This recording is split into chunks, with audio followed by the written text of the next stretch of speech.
Dark humor versus dark reality. The line between humor and reality is so very thin. Dark humor can be perceived through many mediums, movies, posters, comics, books, you name it. Dark reality can be seemingly more difficult to spot, but the truth is that it is everywhere around us, usually disguised as something more lighthearted. In this video, I will talk about these two works and their differences that emphasize the line between humor and reality. First, let's get some background information on the two.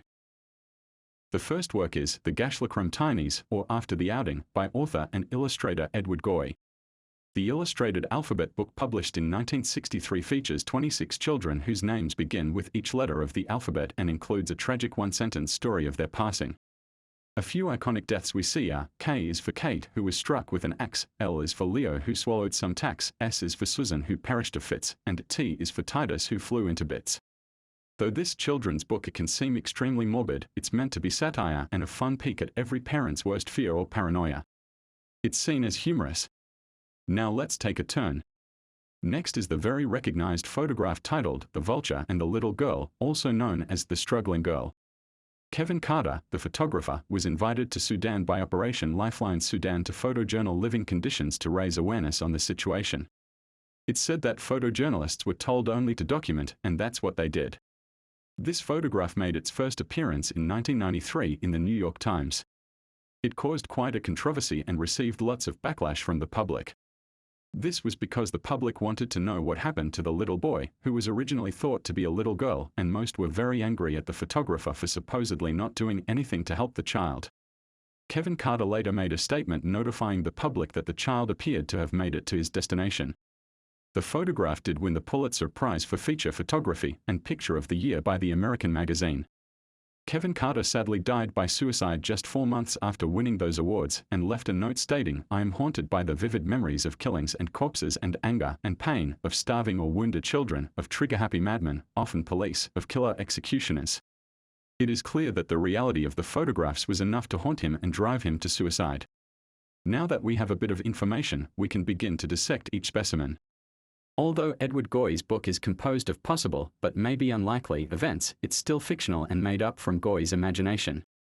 Kevin Carter's photo, on the other hand, is exactly that, a photo, capturing real events. Now let's get more technical and look at how the design elements are used. Starting with Goy. Look at the way each of the children's stories is illustrated. They all have unifying elements that tie the book together as a whole. The illustrations are all sketch style. If you look closely, the sketchy drawing style paves way for the line used throughout the drawing. These lines all guide the viewer toward the main character belonging to each letter. Similarly, in the photo, the illusion of a line from the vulture's gaze toward the fallen child also guides the viewer to its next stop. Goy's book also heavily relies on the use of contrast.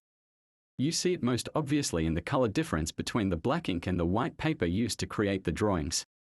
However, there's also a contrast in the way the children are seemingly calm compared to their upcoming fate. This technique is essential in keeping this morbid specimen lighthearted, resulting in satire. In the photograph, however, contrast is used a bit differently, but is just as effective in its purpose. You see the contrast in color between the dark subjects that grab the viewer's eye and the light and dull background that only emphasizes the vulture and the child. The contrast in the photograph is also used within the subjects themselves. The strong and heavy build of the vulture compared to the weak build of the collapsed child only brings forth the reality that the photograph portrays. Another heavily used element in both specimens is illusion. Goy uses illusion to promote the satirical purpose of his work. There are only a few instances in which he reveals the tragedy in his drawings. He relies on the illusion of them. By portraying the moments just before death, he relieves the viewer from the reality of his words. He maintains the cute factor that keeps the humor from becoming a morbid reality. When he doesn't, for example, K is for Kate, who was struck by an axe, the viewer sees the end for Kate and is left uneasy and uncomfortable, which would be the purpose of Carter's photograph. Goy's appeal to the cute factor and maintaining a sense of awe with the way the children are portrayed is how he is able to get away with this dark humor. Carter's photograph's purpose is to raise awareness and tell people that this is real and happening and doesn't rely on the illusion of what could be. Carter shows people this is how it is. The illusion in his photograph comes from the representation of the vulture. The vulture represents death and the child represents the many other children suffering from hunger in Sudan. He also accomplished this statement by enhancing the viewer's perspective. By looking at the vulture straight ahead and looking down at the child, Carter gives the illusion that the vulture has won this battle. We have taken a look at a few key elements presented in both these specimens that define the line between dark humor and reality.